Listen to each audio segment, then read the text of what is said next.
Accords coloniaux, enjeu d'une nouvelle colonisation, c'est notre grande interrogation de ce matin.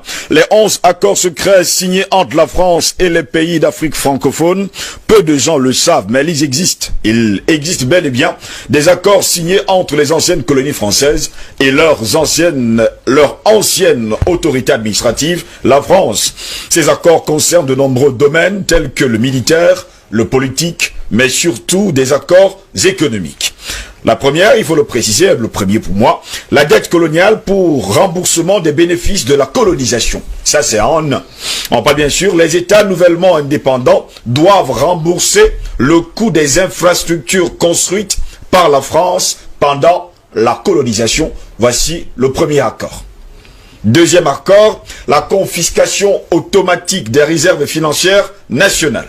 Les pays africains doivent déposer leurs réserves financières auprès de la Banque de France. Ainsi, la France garde, entre guillemets, les réserves financières de 14 pays africains depuis 1961. Le Bénin, le Burkina Faso, la Guinée-Bissau, la Côte d'Ivoire, le Mali, le Niger, le Sénégal, le Togo, le Cameroun, la République centrafricaine, le Tchad, le Congo-Brazzaville, la Guinée équatoriale et le Gabon. Ainsi, la gouvernance des politiques monétaires reste asynchrone et incomplète du fait qu'elles sont pilotées directement par le gouvernement français sans aucun lien avec les autorités financières des pays tels que la CEMAC ou encore la CEDEAO. Ainsi, du fait des conditions qui lient les banques des zones économiques et financières, elles sont obligées de garder 65% de leurs réserves de change dans un compte d'opération tenu par le Trésor français, ainsi que 20% supplémentaires afin de couvrir les risques financiers. De plus, les banques des zones CFA imposent une limite de crédit à chaque pays membre équivalent à 20% des recettes d'État de l'année N-1, bien que la BEAC ou encore la BCEAO ont des possibilités de retrait supérieures auprès du Trésor français. Ces retraits doivent faire l'objet de l'accord du Trésor français. Sans cet accord, eh bien, ils ne peuvent pas renflouer leur caisse. Messieurs, la décision finale revient donc au Trésor français qui a lui-même investi les réserves des pays africains sur la place boursière parisienne. En d'autres mots, 80% des réserves financières africaines sont déposées sur un compte d'opération contrôlé par l'administration française. Les deux banques de la zone CFA sont africaines de par leur nom, mais ne décident aucune des politiques monétaires par elles-mêmes. Pire encore, les pays eux-mêmes ne savent même pas quelle est la part de réserves financières qui leur appartient en groupe ou individuellement en tant que pays, mais détenus par l'administration du Trésor français.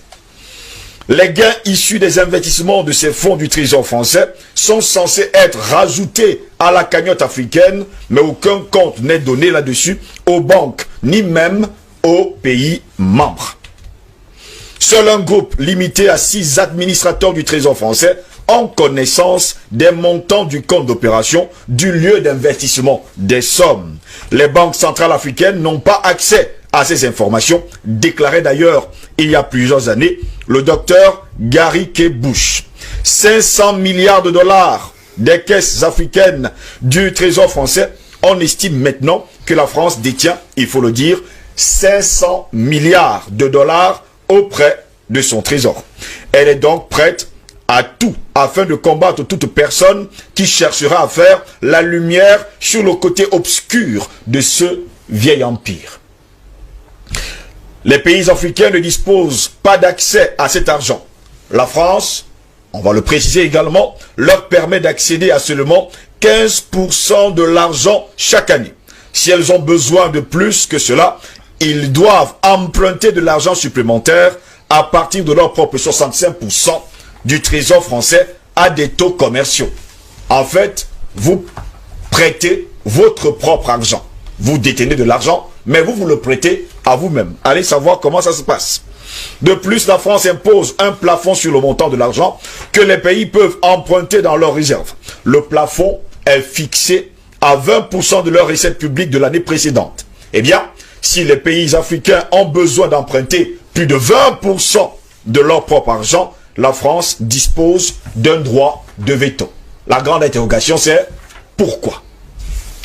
Numéro 3. Le droit de premier refus sur toute ressource brute ou naturelle découverte dans le pays.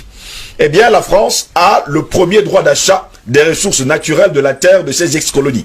Ce n'est qu'après que la France ait dit « je ne suis pas intéressé » que les pays africains sont autorisés à chercher d'autres partenaires. Allez savoir. 4. Priorité aux intérêts et aux entreprises françaises dans les marchés publics et appels d'offres publics. Eh bien, dans l'attribution des marchés publics, les entreprises françaises ont la priorité sur l'attribution, même si les pays africains peuvent obtenir un meilleur rapport qualité-prix ailleurs. En conséquence, dans la plupart des ex-colonies françaises, tous les leviers économiques des pays sont entre les mains des expatriés français. Je vous prends un cas. En Côte d'Ivoire, par exemple, les entreprises françaises possèdent et contrôlent tous les grands services publics. Eau, électricité, téléphonie mobile, transport, port et les grandes banques. C'est la même chose dans le commerce, la construction et l'agriculture. 5. Droit exclusif de fournir des équipements militaires et de former des officiers militaires des colonies.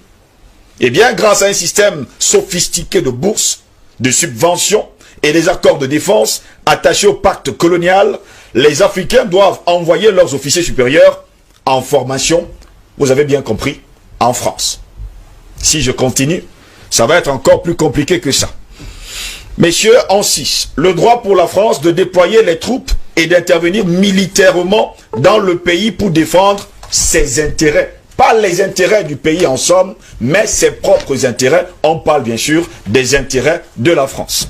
En vertu de ce qu'on appelle les accords de défense entre guillemets, attachés au pacte colonial, la France a le droit d'intervenir militairement dans les pays africains et aussi de stationner des troupes en permanence dans les bases et installations militaires entièrement gérées par les Français. Voilà pourquoi vous allez voir les bases militaires sur tout le continent africain. Je vais m'arrêter là pour l'heure. En 7, l'obligation de faire du français la langue officielle du pays et la langue pour l'éducation. Oui, monsieur, vous devez parler français, la langue de Molière. Une organisation de la langue française et de la diffusion de la culture française a même été créée pendant la colonisation. Elle s'appelle la francophonie et possède plusieurs organisations satellites. Eh bien, ces organisations sont affiliées et contrôlées par le ministre français des Affaires étrangères. On parle encore là de diplomatie. Est-ce cela en tout cas la diplomatie? 8. L'obligation d'utiliser le franc CFA, franc des colonies françaises d'Afrique. On en parle d'ailleurs sur ce plateau à bouche que vêtue. En 9, l'obligation d'envoyer en France un bilan annuel et un rapport de l'état des réserves. Je me pose souvent la question de savoir pourquoi. Je vais passer, pour ne pas tellement perdre du temps. En 10, pour terminer, renoncer à toute alliance militaire avec d'autres pays, sauf autorisation de la France. J'explique. Pourquoi les alliances militaires régionales en Afrique sont les plus faibles? C'est la grande interrogation. Eh bien, la plupart des pays ont seulement des alliances militaires avec leurs ex-colonisateurs. Je parle bien sûr de la France. Drôle, mais vous ne pouvez pas faire mieux. La France leur interdit toute autre alliance militaire. 11. L'obligation de s'allier avec la France en cas de guerre ou de crise mondiale. Vous ne pouvez pas vous allier avec un autre pays en dehors de la France. Ce qui vaut aujourd'hui à plusieurs chefs d'État africains de s'être alliés à la Russie, de s'être alliés à la Chine. Quelque part, on veut à tout prix les déstabiliser. Messieurs, voilà quelques 11 accords coloniaux qui ont été signés et on se pose souvent la question, pourquoi les avoir signés et pourquoi ces accords existent encore aujourd'hui